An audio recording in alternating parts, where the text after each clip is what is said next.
Bonjour et bienvenue pour cette nouvelle édition du Monde vu d'en bas, qui, comme son nom l'indique, tente de lire l'actualité du point de vue des classes populaires.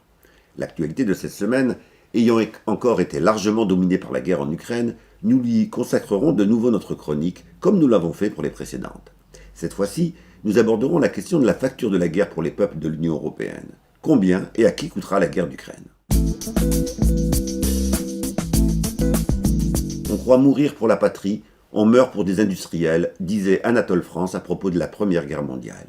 Il soulignait ainsi que les peuples ne gagnent jamais rien à la guerre, contrairement aux industriels de l'armement et des industries entrant dans la fabrication des armes. Comme toutes les autres guerres, celle d'Ukraine a d'abord un coût humain qui sera payé par les peuples russes et ukrainiens qu'il est impossible d'évaluer pour l'instant compte tenu de l'incertitude sur la durée du conflit. Elle a aussi un coût économique, constitué de plusieurs éléments pour les peuples de ces deux pays. Coût des dépenses militaires, destruction des bâtiments et d'infrastructures pour l'Ukraine, coût des sanctions économiques pour le peuple russe, etc. Elle a enfin un coût pour les peuples des pays de l'OTAN, engagés dans un soutien en armes à l'Ukraine. Les discours des va-t-en-guerre qui fleurissent dans nos médias occultent cette dimension de la guerre ou l'euphémisent. Nous ne disposons pas d'informations exhaustives sur ces dépenses militaires, mais celles rendues publiques suffisent à prendre la mesure du montant de la facture qui sera tôt ou tard, directement ou indirectement, présentée au peuple des pays de l'OTAN. La première information rendue publique, à peine 2 jours après le déclenchement de la guerre, est la décision états-unienne d'accorder une nouvelle aide militaire à l'Ukraine d'un montant de 350 millions de dollars. Ce montant s'ajoute aux 60 millions de dollars décidés l'automne dernier et aux 200 millions de dollars actés en décembre dernier. Le chef de la diplomatie états-unienne, Anthony Blinken, explique ainsi, je cite, « Cela porte à plus d'1 milliard de dollars l'aide sécuritaire totale que les États-Unis ont accordée à l'Ukraine au cours de l'année écoulée. » Le lendemain de cette déclaration états-unienne, l'Union européenne lui emboîtait le pas en annonçant une aide à l'Ukraine qui est, pour la première fois de l'histoire de cette institution, destinée à financer des armes létales et des avions de combat. Le chef de la diplomatie européenne annonce ainsi le 28 février une enveloppe d'un montant de 450 millions d'euros et l'explique comme suit, je cite, « Le chef de la diplomatie ukrainienne Dmytro Kuleba a dit avoir besoin d'avions que les Ukrainiens peuvent piloter. Certains États membres disposent de ce genre d'avions et nous allons les fournir avec d'autres armements nécessaires à une guerre. » Fin de citation. Cette aide européenne s'ajoute à celle déjà décidée par de nombreux gouvernements européens. Le président du Conseil européen, Charles Michel, déclare ainsi à la presse, je cite, « Une vingtaine d'États européens vont dédier des moyens à l'Ukraine en addition des moyens européens. » Fin de citation. Il est bien sûr difficile d'évaluer le montant de ces nouvelles dépenses militaires compte tenu du peu d'informations rendues publiques. Ainsi, par exemple, la Belgique décrit son aide comme suit dans une déclaration publique de son Premier ministre le 26 février. L'Ukraine a demandé à la Belgique du carburant en quantité pour approvisionner ses troupes. Notre pays a accepté et fournira 3800 tonnes de fouel. La Belgique fournira aussi 2000 mitrailleuses à l'armée ukrainienne. Une analyse plus approfondie de demande continue. Fin de citation. L'Allemagne, pour sa part, a annoncé la livraison à l'Ukraine de 10 000 tonnes de carburant avec 14 blindés, 1000 lance-roquettes anti-chars, 500 missiles sol Air Stinger et 9 obusiers. La France, quant à elle, a décidé d'envoyer, je cite, des équipements défensifs, casques, gilets pare-balles et équipements de déminage, du carburant avec, en plus, 33 tonnes de matériel d'aide humanitaire. Enfin, l'annonce par l'Allemagne d'une augmentation exceptionnelle de son budget de la défense de 100 milliards d'euros pour moderniser son armée ne pourrait être que la série d'une longue série touchant l'ensemble des pays de l'OTAN. Le professeur de politique économique à Sciences Po, Jean Pisani-Ferry, avance les prévisions suivantes. Je cite, « L'annonce par l'Allemagne d'une augmentation du budget de la défense sera suivie par des initiatives parallèles dans les autres pays. Dans le périmètre de l'Union européenne, il faudra sans doute 20 milliards d'euros de dépenses supplémentaires à court terme cette année et au bas mot 70 milliards d'euros, un demi-point du PIB, à moyen terme. » Fin de citation. Ces différentes sommes seront directement ou indirectement imputées au budget des États, c'est-à-dire payées par le contribuable à plus ou moins long terme. Dans le même temps, sera déployé un discours sur la crise de la dette publique, au nom de laquelle on conclura la nécessité d'une politique d'austérité pour nos écoles, nos hôpitaux et plus largement pour l'ensemble des services publics. Le coût de la guerre ne se limite pas aux dépenses militaires. Il faut en effet ajouter à celles-ci les conséquences économiques de la guerre. Plusieurs secteurs économiques sont d'ores et déjà impactés. Le premier est celui de la production de blé, avec une Ukraine se situant à la 4e place des exportateurs de blé et la Russie se situant à la 1re place.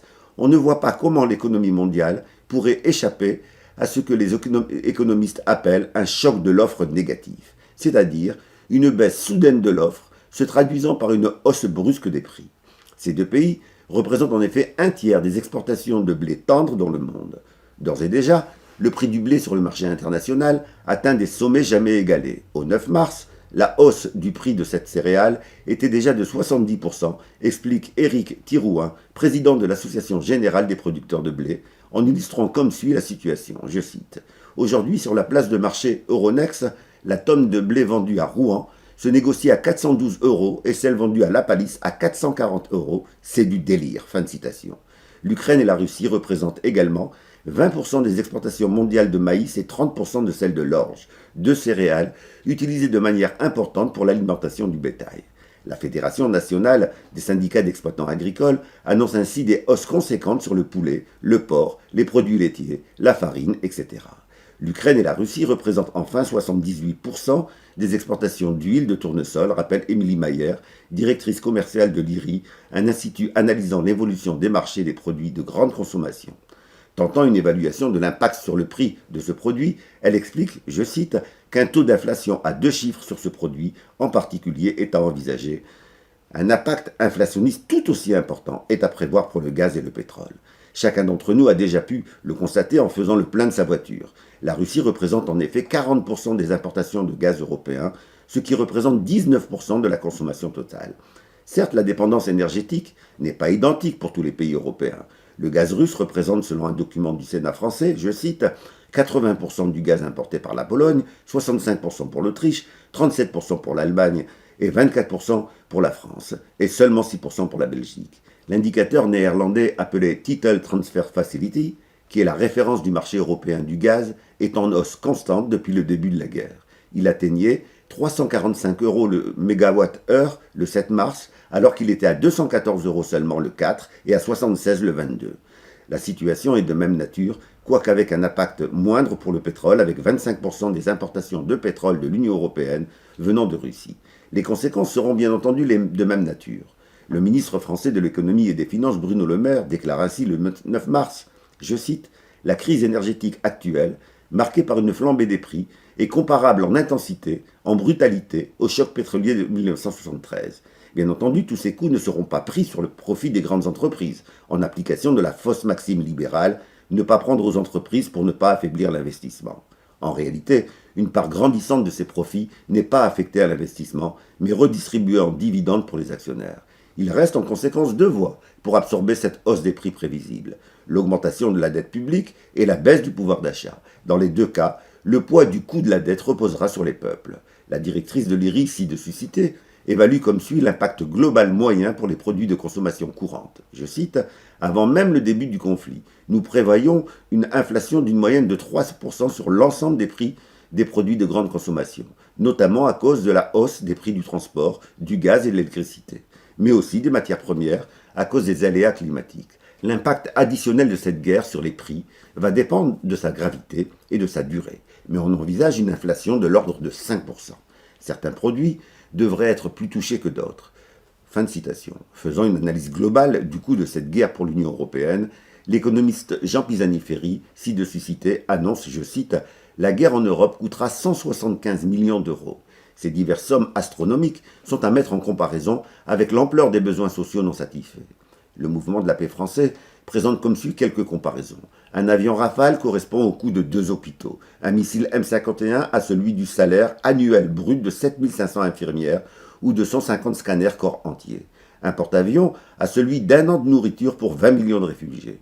L'Organisation de l'ONU pour l'alimentation et l'agriculture évalue pour sa part le coût de l'éradication totale de la faim dans le monde à 6 milliards de dollars, soit à peine une année des dépenses prévues par la loi de programmation militaire de la seule France. Ces quelques chiffres suffisent à attester que la seule voie rationnelle pour les peuples est la paix en Ukraine, qui suppose une politique de sécurité collective pour tous les États de la région, que ce pays ne soit pas membre d'aucune alliance militaire, qu'il soit neutre et dénucléarisé.